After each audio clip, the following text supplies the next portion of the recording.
just for me. Probably what I'm doing. Every day in the studio. Every day in the studio. Every day no fully shit. In the streets with the Yeezys on. In the streets with the hoodie up. In the streets gotta get. Well, Cas couldn't be here because he didn't have enough money to catch the flight. So I gotta do this by myself. One of the most hardest working podcast shows in Portland, Oregon. It's your boy Rob Gill, the real life heel, the real life hitch, coming with you live with the play. No Games podcast. And if you look around, we talk about this guy in a second. We talk about this guy, but if you look around, we ain't in the studio. We outside. That's right. We outside doing it. We out here getting it. We outside. And we are in the lovely, lovely state of Illinois. Some people think it's Chicago's actually a state, but it's actually a city inside of Illinois. And we have one of the most hardest working Chiconians, I probably said it wrong, who moved to Portland, Oregon with $1 in the dream. And we ain't talking about J. Cole's new album, Cash Flow. Put your money in the bags. Joey Cash Flow Alfonso. Yes, sir. That's right. I'm here. It's good. It's a pleasure to be with everybody, but most importantly with you, Rob. Man, and it's funny because I was actually on on the show in the early days. What? I'm a quiz him. What was it called in the early days? For real. What? For real intent. Okay, and how did I spell it?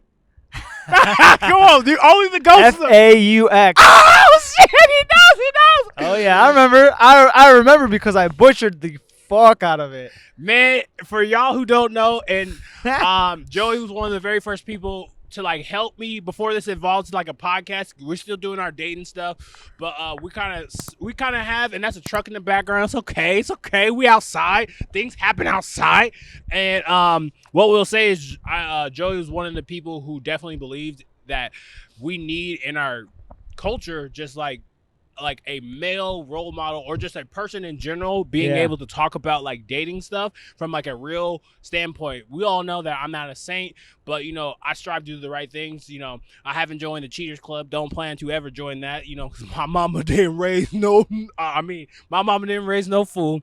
So my thing is, nice. He definitely believed in me, and my thing is, since I'm visiting one of my best friends, he would definitely be in my wedding. It's only right that I had to come pay my respects to your great state, your great city, and man, get you on the show. Yeah, oh, most definitely. Yeah, so definitely a pleasure to be out here, to be back in the mix. Yeah. Now we're in my neck of the woods. Okay. And for the people, I know you a lot, but what I really want to break down with people is, I've gotten a lot of good feedback, and I really appreciate that from people. And they really like when I have guests on. And I just want to get your expertise. And, we're going to start off here. I got a secret for y'all. Okay. If y'all don't know, there's a reason why he wearing green. You know what I'm saying? Because you heard it here first. I have a genuine, I heard puddles is a buzzword, but I have the duck. I'm going to out him off the rip and let y'all know that he was one of the Oregon Ducks there. And how was that experience? Yeah, the duck and I were roommates. It's funny. People would never see us out at the same time. But I would always say that, we see each other when we get back home. Okay. Yeah. No, Duck was awesome. I loved the Duck. And being a part of that community, especially as someone who never grew up in Oregon, never grew up knowing who the Duck even was. Some of these people have known the Duck their entire lives, grew up with it. I mean, the equivalent for me would be like Benny the Bull in Chicago. That was always the hometown hero. But yeah, what a privilege and honor to have done and been that. And, yeah, I mean, where to start? I mean, it changed my life. It changed my career because I'm still I'm still mascotting to this day. And yeah, I mean, it's opened so many doors. So take us through. I kind of wanted to hand that one off to you, but for a lot of people who aren't listening, just breaking it all down, Joey is in the mascotting world. Like, there's a couple of things I want to touch upon, but like, I really want to start there. So like, Sure. usually when you hear that, people are like, mascotting, like, it's like, I wouldn't say for me, because I know you, I wouldn't classify as unusual, but like, how do people get into like wanting to do mascotting as a career?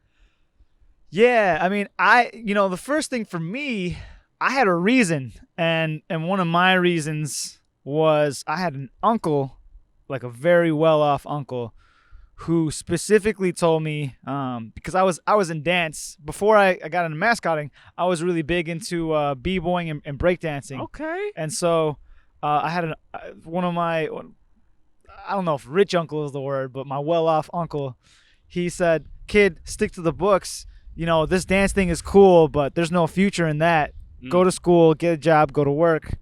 And kind of dampened my flame a little bit, because I love to do that, and not that I even had that ambition. Yeah. I just did it because I loved it. That was plain and simple.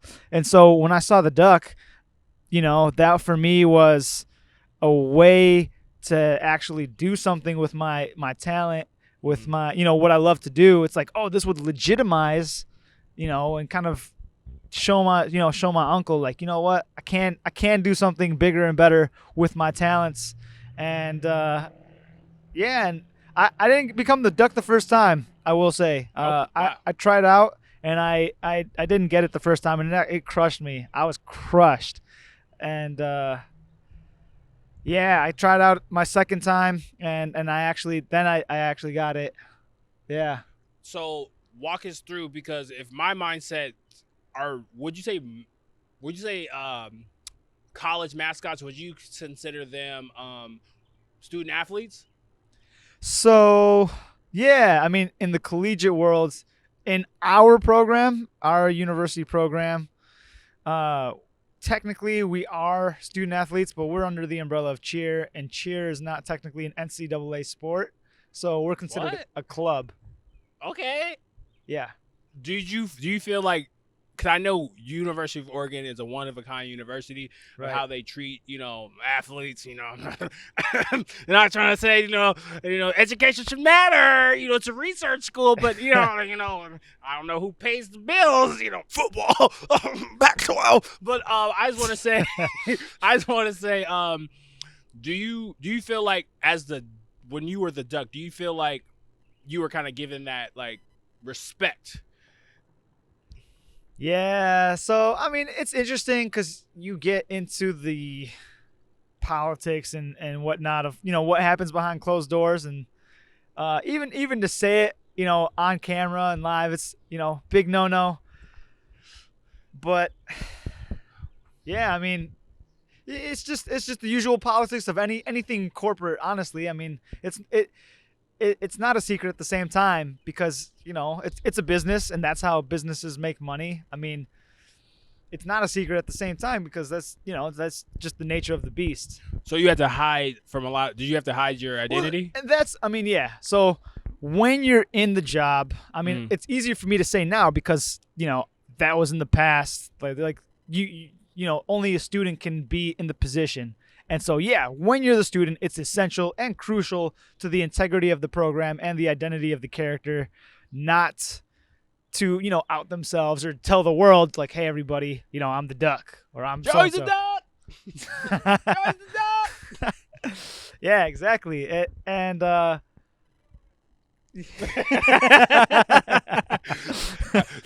These Chiconians, I'm butchering it. Chicagoans. There we go. Yeah. They didn't like that. Chicagoan. Hey. So Yeah. no, but my bad. Go ahead. Sorry. Yeah. I mean, yeah. So I mean, yeah. When you're the student, there and there is pressure. It's a big identity. It's a huge brand. You're literally a living embodiment of a brand, living, eating, breathing brand. And so, that is a lot of responsibility, for sure. And how did you handle that responsibility? And you can be real here. We play Oh, no totally. games. No, definitely. Yeah. No politicking. They ain't gonna come get you. Only like 50 people watch this. Yeah, definitely. No. So, how did I handle that responsibility? Honestly, I wish I had more training or understanding, or it was kind of like, use your common sense. But it was my first time in this world. Like, not, interestingly, I kind of like, my career was like reversed. Like, I started out with this like huge position. Honestly, it's a massive position. And then after that, I got all these like small mascotting jobs. And I really thought to myself, like, man, I wish I got these like small gigs before I landed my big one. Because once I got I started with my big gig, and then I like learned on the road, and I had to make a lot of mistakes. And because it's a huge organization, those little mistakes, they just didn't take kindly to that. And so that was like, just like the irony of how my career started. It was like, I started with one of my biggest jobs. Most people work their way up the ladder. I somehow got a good step above the ladder without having to climb too many steps. And so I had to like climb back down, learn the ropes, which helped me out, because then that also led the way for me to get my next gig with the Harlem Globetrotters. Oh, I wasn't gonna say that just yet. But wait. Don't flex on them just yet. Don't flex on them just yet. So my question is here. That process. Talk me through that process of those little mistakes, because I feel like when people do interviews, we don't break those things down. Totally. Not to say I'm not calling you out or anything like that. Yeah. Where it's kind of like, I want to be able to help the person who whoever watches this, may have an interest in mascotting, or just interest of like, what can I do better generally as a human to be better at my craft? And my thing is, let's pick a mistake, or just take some time, pick a mistake that you feel comfortable talking about, where you wish you could have done better from like you were just saying, from like from having your big gig to your smaller gig. What one thing you would have done differently in those smaller gigs? Yeah, honestly, just having people to associate with. I mean, I was kind of a black sheep on the team, and just asking. I mean, it's like anything, just asking questions, working with people. I felt that a lot of people that I was working with were like, hey, just use your common sense. Hey, like, don't, like, I wasn't too inclined to ask for help, because I felt, I don't know, I didn't click as well as I would have liked to with a lot of people, but that sets me back, and it's in my, it's always in our best interest to collaborate, to create synergy, to work with people, and that's to say it's not their fault. Like, that's that's on us at the end of the day. And but even if it's like, all right, if the people in my immediate environment aren't being able to help me get to that point, I really need, it calls on networking, reaching out to the greater community, reaching out to people who are in the industry, and that was actually, well, that was looked down upon, because it's like, oh, like, our program is one of the best in the country, Wow. work within the program, and that kind of stifled my growth, because it's like, okay, I'm only supposed to work within our program. I shouldn't, reach out or network with, other people outside of the program, which that stifled me a little bit, because eventually I do go on to, meet all these different mascots, all these different people across the country, people who are like minor leagues, people who are major leagues, people who, I'm really good friends with the guy who does Bernie for the Miami Heat. I'm really good friends with the guy who does Gritty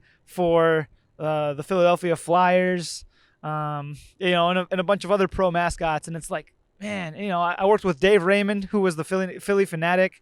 Okay.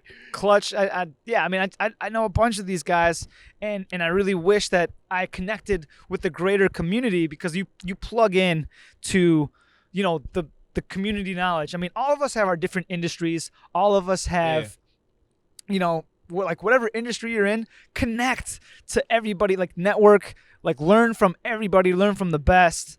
That's what I would have changed more, is just like, reaching for knowledge and making sure that, I had the tools to do what I needed to do. which I eventually got. Now I've networked with a lot of people. I'm on Zoom calls, calling once a week with people across the nation. Matter of fact, I'm really good friends with my guy who does Goofy in Disneyland in Paris. Oh, name drop. Okay. Yeah, I'm really good. Goofy and I,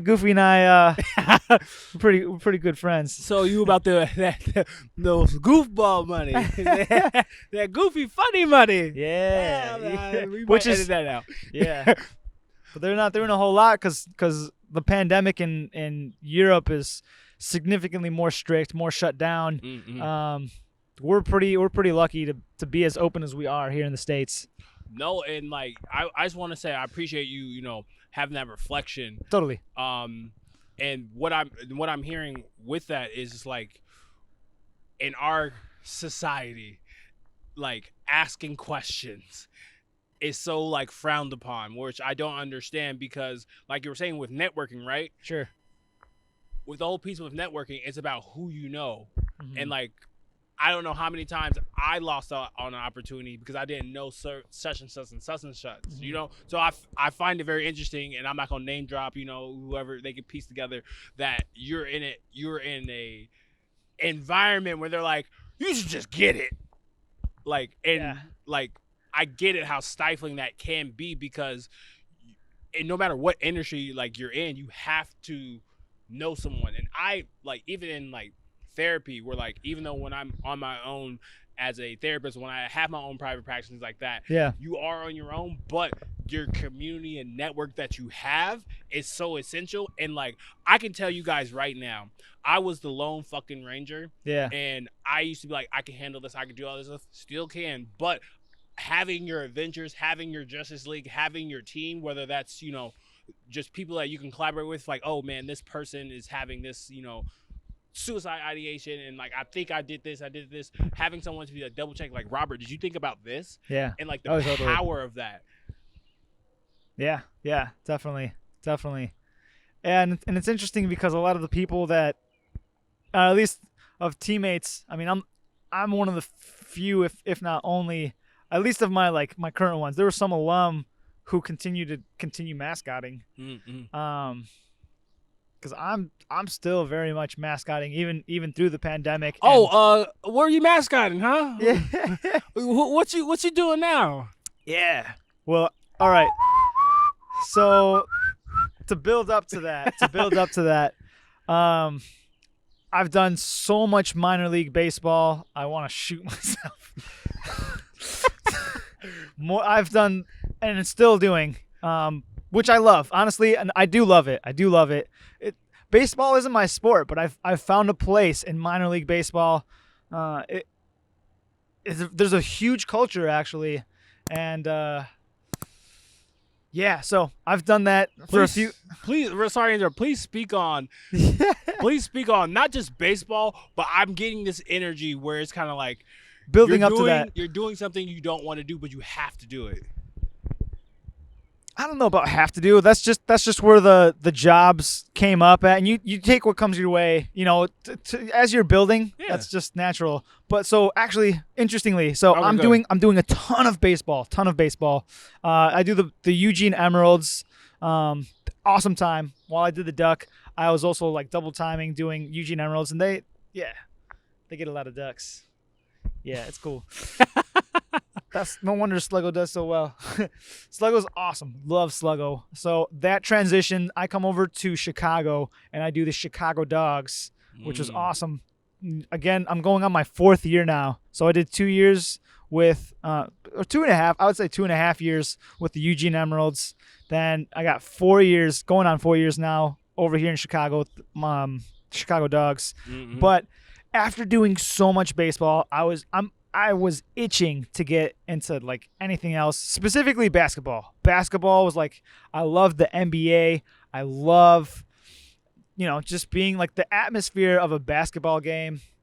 So super fun. I love football too. Football games, like ton of energy, but the mascot doesn't like get as big of a role. Nah. I always felt like NBA is just like the most fun for the position of being a mascot. Yeah. And so, to go off your point, It's oh, I wish I knew.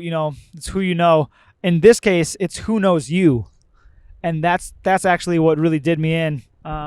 So the cool story, kind of the story behind how I got with the Globetrotters. I got with the Globetrotters, and how that happened was there was a really big networking event with mascots. There was the Mascot Hall of Fame, and there's a Hall of Fame. There's a Mascot Hall of Fame. There's a Mascot Hall of Fame.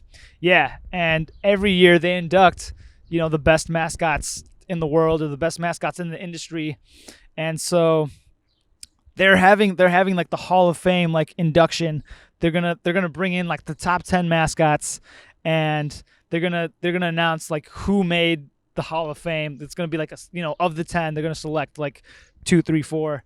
And so they're raffling tickets, $250 a ticket.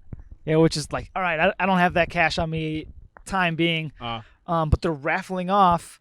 And I was like, I have to win. I have to be there. Like, I have to be there. There's no way I can't not get in. I don't have the money, but I will find a way. And so online, one of the manufacturers, one of the mascot manufacturers says, "Hey, 2 free tickets. Every person that you tag in this post will get 1 entry into the raffle, and may the best person win." And so I see that, and I tag, I kid you not, over 200 of my friends.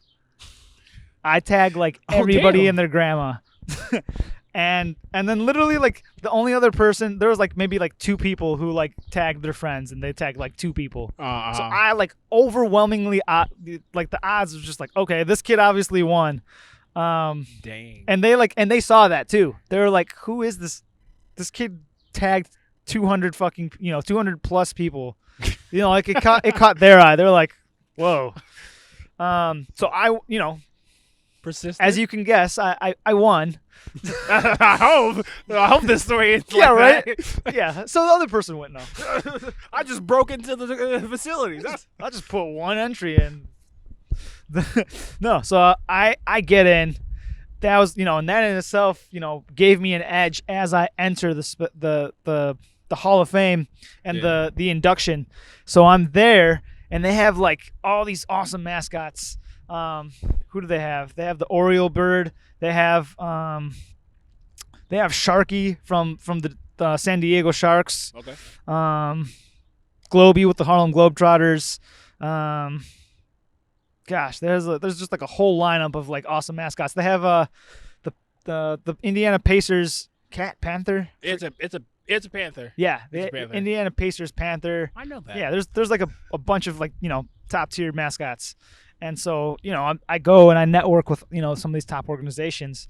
And, one of the people that I happened to run and, come cross paths with was the, one of the guys with the Harlem Globetrotters, the senior producer. He happened to be there. We talked, and I told him, about my dream. I was like, yeah, I'd love to be in the NBA. I'd love to be in basketball. And he's like, oh, that's awesome, because we do basketball, and we've sent 8 of our guys into the NBA. Like, that's I telling him in my head, my dream feels like out of touch, and then to him, it's like the NBA's. He had this mentality of like, oh, the NBA, like, we've sent 8 of our people into it, and that like kind of shook me. I was like, whoa. This is my yeah. I need to know you. But he appreciated hearing it out of me too, because like you don't hear that all the time, or there aren't a lot of people who have that aim and the talent to match it, which I feel not to to be humble, but yeah, I can fill that role. I can do that. So I get his card. I send my information. I send him an email. I send him my reel, my sizzle reel. And a month later, again, it's not who you know, but who knows you. I met him. He had a position. One of the guys who was doing the mascot had to get knee surgery. Yeah. He was out for the rest of the tour, and I get a call. Hey, one of our guys fell out last minute and we need someone to fill in like ASAP. Can you take the position? Like, if you say yes, like, we'll fly you in 12 hours and you'll be on tour for the next 3 months. Y'all hear that? When opportunity knocks. What were you doing when opportunity knocked? Ooh, I got that call the 3rd of January. It was like just after New Year's. 2020 had just started. Like pre-pandemic 2020. And so I'm thinking, it was like, all right, New Year. I'm feeling pretty good, pretty optimistic. Wow, 2020, literally like just had New Year's. And so I get this call and it's like, whoa. Yeah, it was like, whoa, this is my big break. This is like equivalent to getting the duck. Were you still my question I'm curious. Sure. I'm curious.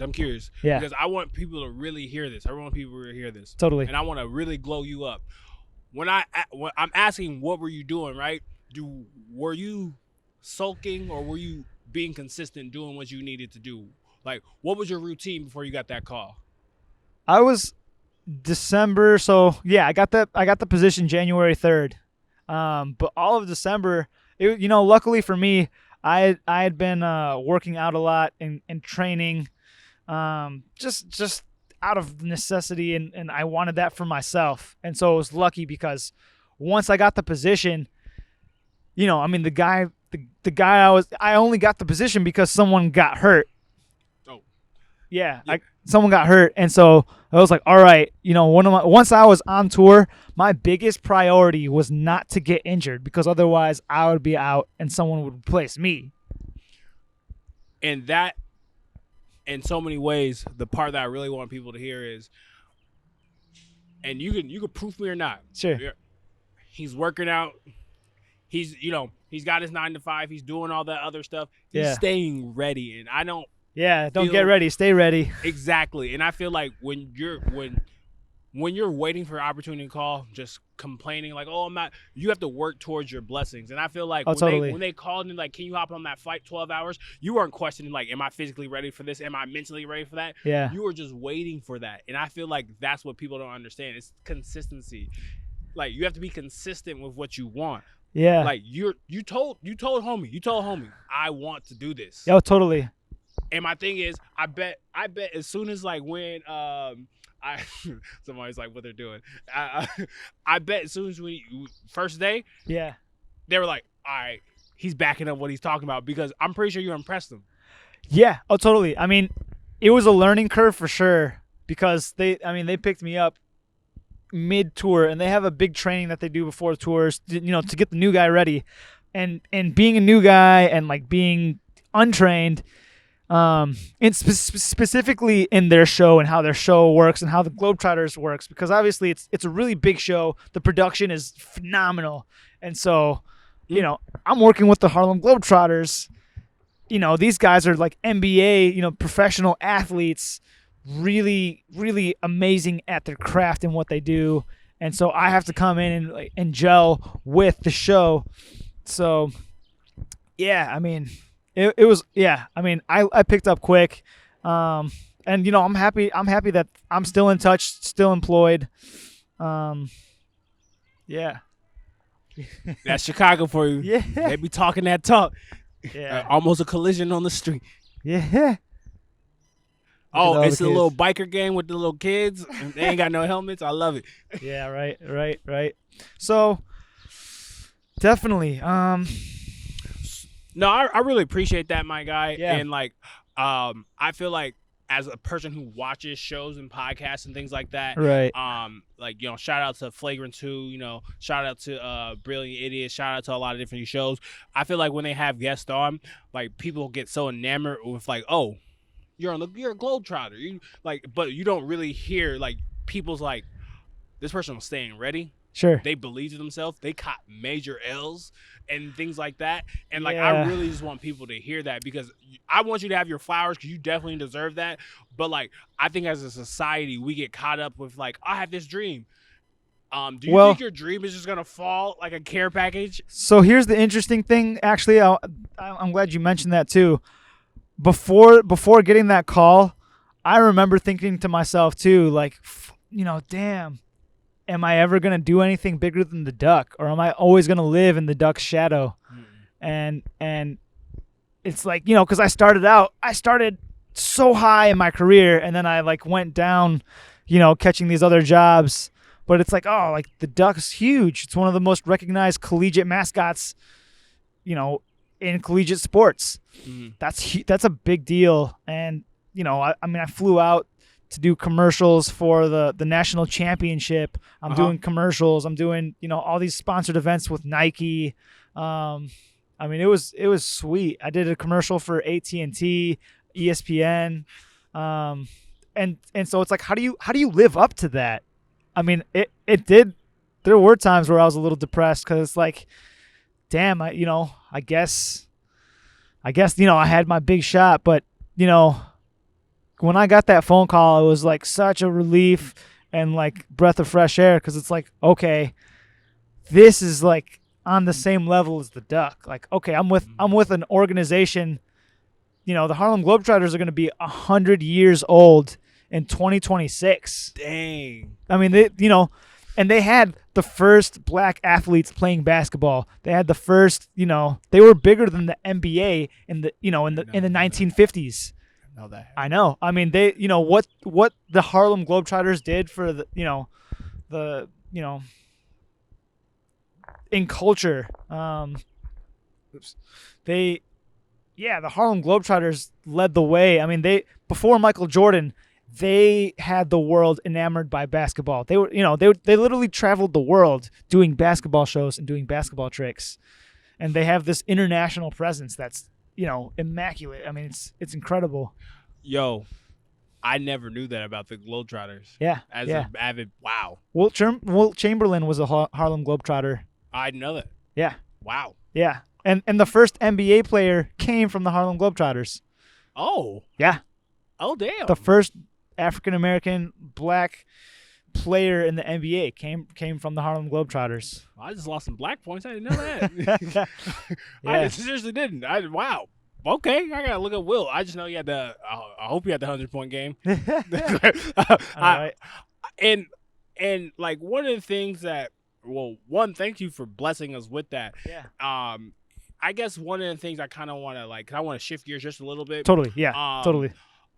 Is I just want to ask you when it comes to, I'm not going to ask you the boring, like, oh, which job did you enjoy doing most, but because I want to break what you said down, because this is a portion of like active listening, you guys, and this is what you have to do when you're like, not just interviewing people, just like when you're walking and talking to people in your everyday life, you have to actively listen to, bring stuff to the conversation. Sure. Is, what I was really hearing, my guy, was, and you correct me if I'm wrong, is before you got that call to be a Globetrotter, right, is you were battling with, in my opinion, imposter syndrome. Imposter syndrome? Yeah.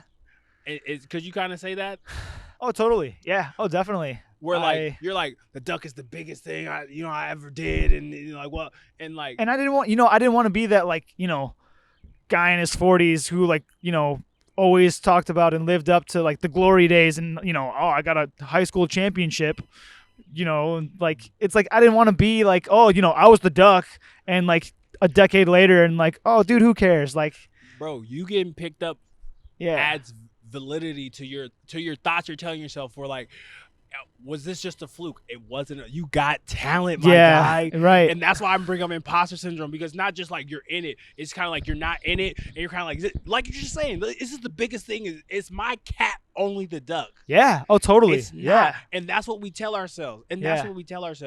But that span of time, right, until you got your next opportunity, and it's only up from there. And it's interesting because I almost lost the duck. I mean, there were times where they threatened to kick me off the team. Like I mentioned, you're starting. I was just starting in my career. I was making mistakes, and at that, I was starting at a high level, and to make rookie mistakes, and I really shouldn't have been a rookie. I had talent, in other areas, and they picked me up, and so honestly, I'm lucky that they put up with me. Thank you, Ducks and cheer team for putting up with me and my bullshit. There's a lot of respect for them, honestly. there's a lot of clash and it was tough. And then, obviously post duck, yeah, I mean, totally had imposter syndrome. It's like, and people who did know, I kept it as confidential as possible, but people know. People find out. Your closest friends, your family, your friends, and people that you work with, etc.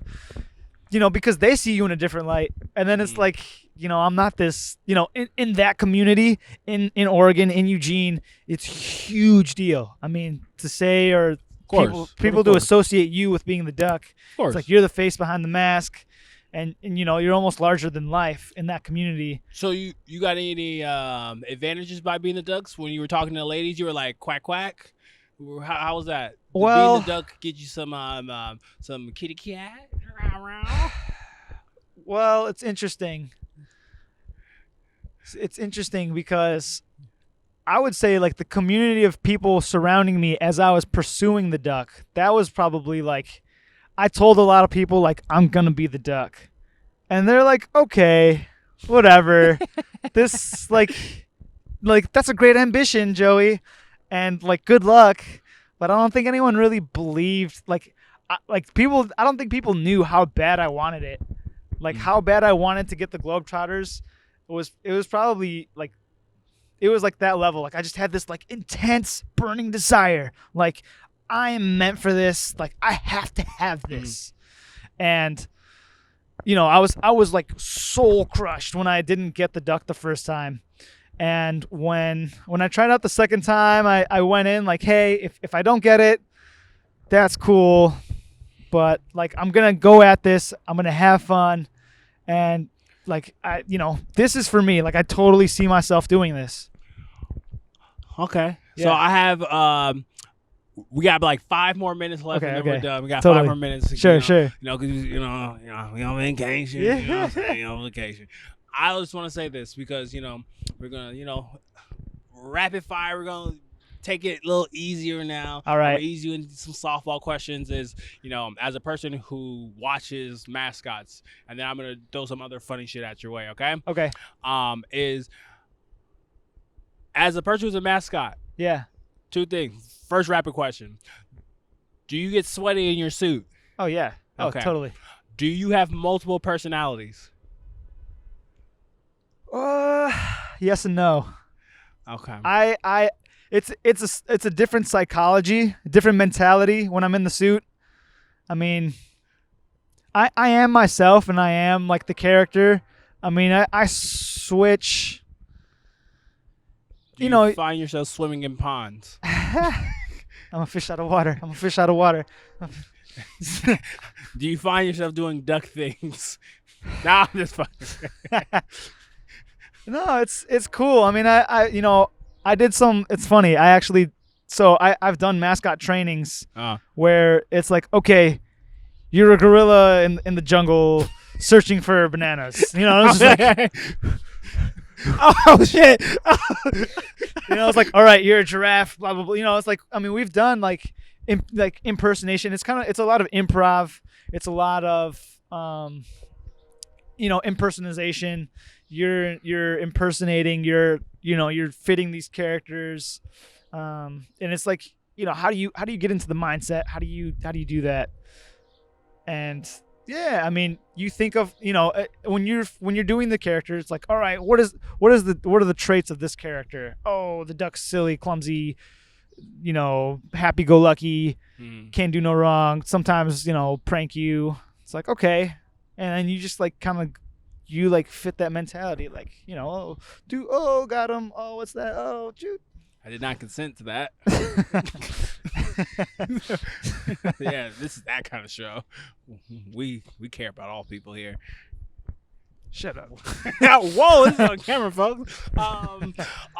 Hopefully we live stream very soon. Yeah, definitely. Well, I'm not gonna kick any dating stuff at you right now because we don't have that time for that. Totally. I think next time I'm here, I want to shoot our shit when it comes to Airbnb a little bit. Totally. But I just want to say he's a master beer.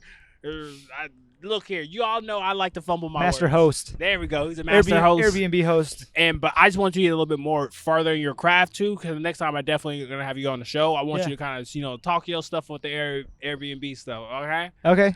But I at least want us to end on this. One of the things I really appreciate about you is about that hustle and that grind and being in the mud. And I don't want to say mentoring, because mentoring positions is always like you're an older person to another person. And sometimes I feel like we got to talk to people at the same level, whether they're like 5 or whether they're 20 at certain levels. I just want you, if you could give one piece of advice to someone who may be mascotting, or someone who wants to own their own bakery, or someone who wants to be a superstar. You have made it. I don't care what no one would tell you. You have made it. You are a young professional. You've held stacks of money. You've done those types of things. Yeah. What would you want to tell someone trying to get through that door? As you pursue things, don't take things personally. There's going to be a lot of road bumps, obstacles. Those obstacles aren't in the path; they are the path, and so you just take it with a grain of salt. You're gonna encounter, people throwing you under the bus, situations that weren't your fault. Don't take it personal. That's just that's all a part of the process. Learn from it, grow from it, have charisma, treat people well, turn the other cheek. It's you against you at the end of the day. And, the better you can be, for yourself, the better you can be for yourself. That's going to, you're the one who's going to take you places. No one's going to give it to you. No one's going to give it to you. You hear that? Nobody. You got to get it. Yeah. Oh, totally. I mean, the best things that I had, I took. And I even had people who told me, hey, don't worry about this. You know what? Like, it'll come to you. And I was like, no, it's not. No, it's not. That's a load of fucking shit.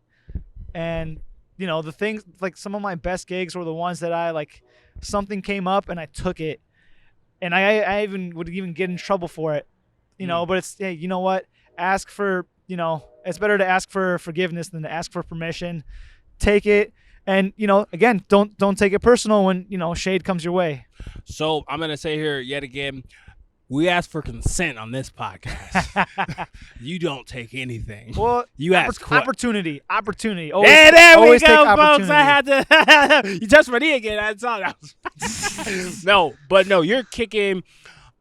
And I feel like people get tired of me saying this. And you're in a different career. You're in a different genre. And you guys, it's the same thing. I just want people, man, woman, child, baby, whoever you are or however you identify. Yeah. We're here on this planet for a limited amount of time, and I want people just to get it. And my thing is, I just know, as a therapist, as whatever, when you say the same things over and over again, sometimes you got to hear it from a different voice. Oh, and totally. my thing is, whether, from a different context. Exactly. Whether we agree or not and things like that, I feel like people have to hear the different hustle aspects of what you have to do in this life. Yeah. And I just want to thank you so much, Mr. Cash Flow himself, for, hopping on my show and this would be a great, I'm not even going to call it filler, but this is a great, how can I say this? This is a great side quest. Not side quest, because you're not a side quest, but this is a great bonus content before people get to see what really is about to come out in the world of Robert. And I just know that you are a young professional that people should definitely be following and knowing, because I'll just tell you this. I want this recorded. If I somehow tragically pass, you definitely are doing it, my guy. And my thing is, I want you to have these words. So if you ever don't hear from me, you hear from me now, that you are doing a lot of dope shit. And my thing is, it takes time, as you already know, and we're going to be young kings. Yeah. And we're already that, mentally. And it's funny, and it's funny that you say that. As you give me that credibility, like you said, imposter syndrome is right there. It's like, is with everything that I've done, it's like, who am I? Honestly, I'm also just a human. I'm just a person, and I'm still learning, always learning. You know, I don't have it made by any means. You know, I'm always still creating, still growing. There's more to be had. Yeah, being a king doesn't mean we're gonna have riches, you know, but you're gonna have the riches. But it's all about having. Yes, I want people to have comfortable lives, but I want them to be sane in their soul Oh, totally. Yeah, I mean, having the money doesn't. Money comes and goes, and it's bigger than that for sure. Appreciate you, Bob. Thank you so much, and just having this and doing what you do. Always appreciate. You know what I'm saying? You know, got the bonsai tree. You know what I'm saying? We got the bonsai. We in the Chicago. Oh, hey, break it with it. This has been the Play No Game show on vacation. Yes, sir. And I appreciate you, my guy. Yeah. Oh, most definitely, brother. All right, we out. You probably wonder if I think of you. Sorry, I'm for the bag right now. Yeah, I'm for the bag right now. Yeah, for the bag that I never had. Yeah, you probably mad right now. Yeah, I got a 2-piece now. Shit, I think they call them groupies now.